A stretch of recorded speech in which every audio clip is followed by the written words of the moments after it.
All right, this is not about responding to the response of my response of Andrew's Dragon review.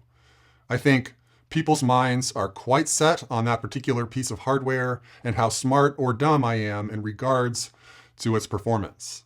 I critiqued Andrew's review. He has every right to respond, and that's a great place for it to stop, I think. I don't sense that people's heart and minds are particularly pliable on this topic at this point.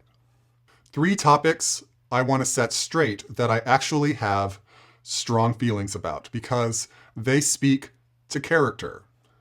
1. How I run my channel and acquire review units. 2. Why I made the response video. And 3. My Andrew accusations. I want to get that straight. I'm gonna communicate as clearly as I can about me and the business side of my channel. This channel, Never Enough Tech, is a side gig, a creative outlet where I get to play with toys. As it turns out, there is a very specific toy YouTube tolerates my opinions on. Spoiler alert, it's not iPads. This channel makes money, but that income is almost exclusively from YouTube ads and has virtually zero impact on my lifestyle. On average, each day, I'd say I reject, say, 25 of 25 sponsorship requests. I started this channel as a full adult with a well-paying career, a wife with a well-paying career, and a kid who I hope will join me one day and make this whole channel better looking. My career has nothing to do with audio or making videos. So, I say this because any notion that this is a desperate little channel simping for equipment and sponsors so it can keep its head above water at all costs is absurd at face. Have you seen a whole lot of Daniel doing commercials in Never Enough Tech videos?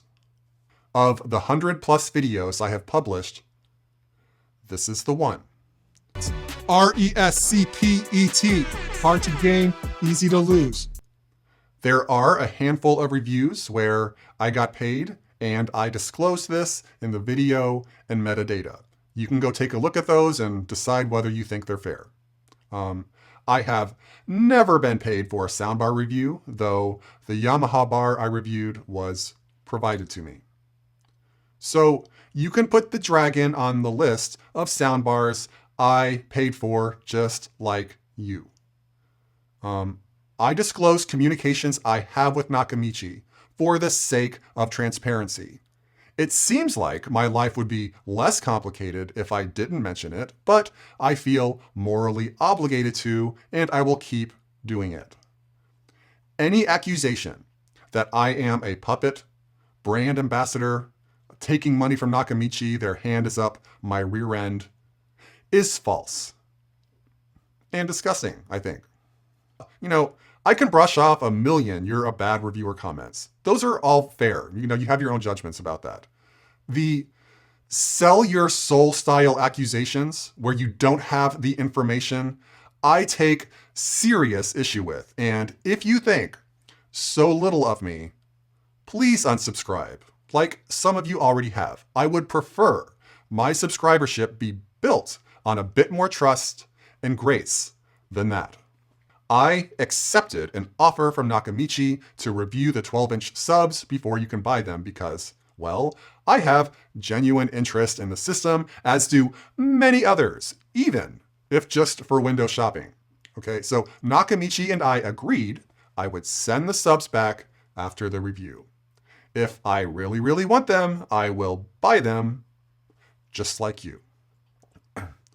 The reason I made the Andrew response video is far less interesting than people want to make it.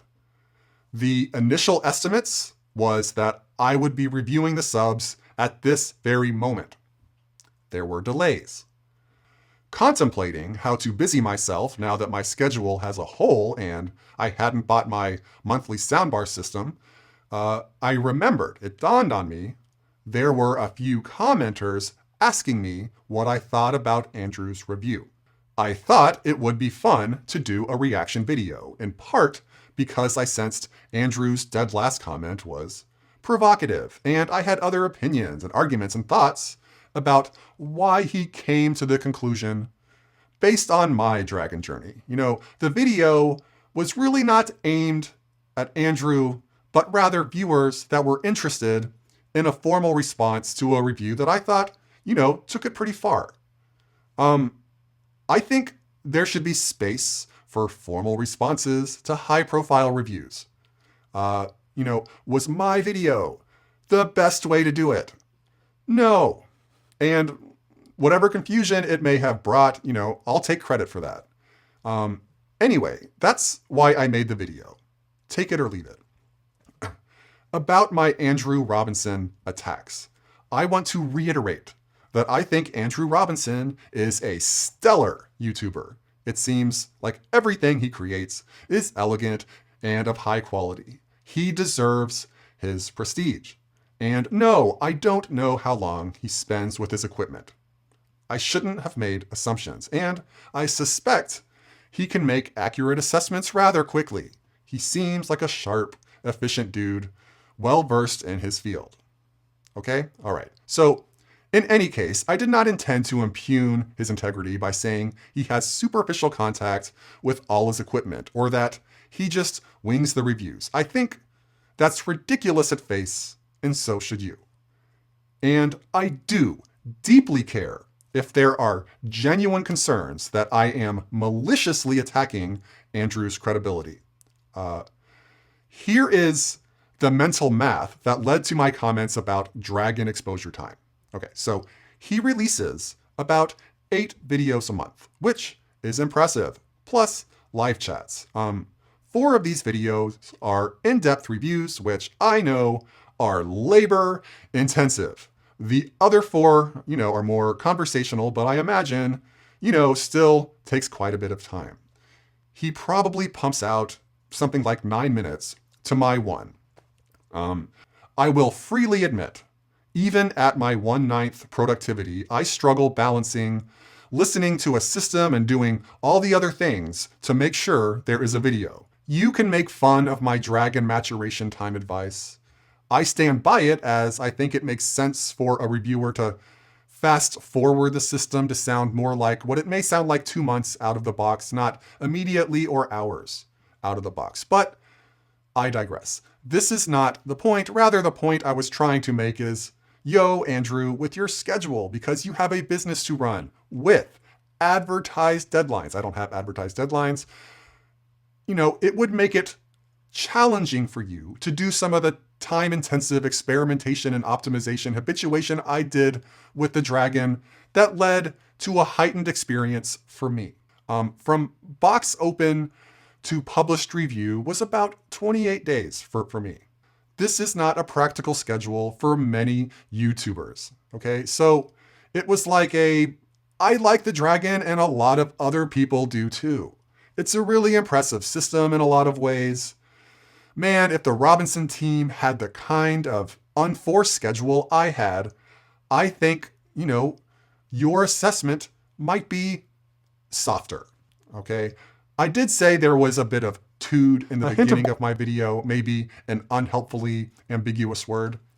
It was in response to the dead last kind of monologue crescendo. I thought he delivered it with attitude, emotion. He was animated, and he used fun words. He's good in front of the camera, okay? My comment about the 12-inch sub being conceived in response to Andrew's review were all directed at commenters, right? Commenters were making these claims. I thought this was clear because Andrew's review came before the base announcement. However, many of his comments around sound quality I thought were extreme, misleading. My misleading phraseology refers to comparing the dragon's main unit frequency curve, which I think was a big part of his review, with standalone bars like the arc, which I think can be misleading, and comparing to other kit bars like a Samsung Q900 series or LG S95 TR would be more instructive. Anyway, I'm done clarifying. This video, again, is aimed at those viewers with genuine concern about my channel's integrity and motivations for my response video. I hope this helps. Next video, I look forward to getting back to normal. Thanks for watching. Catch you on the next one.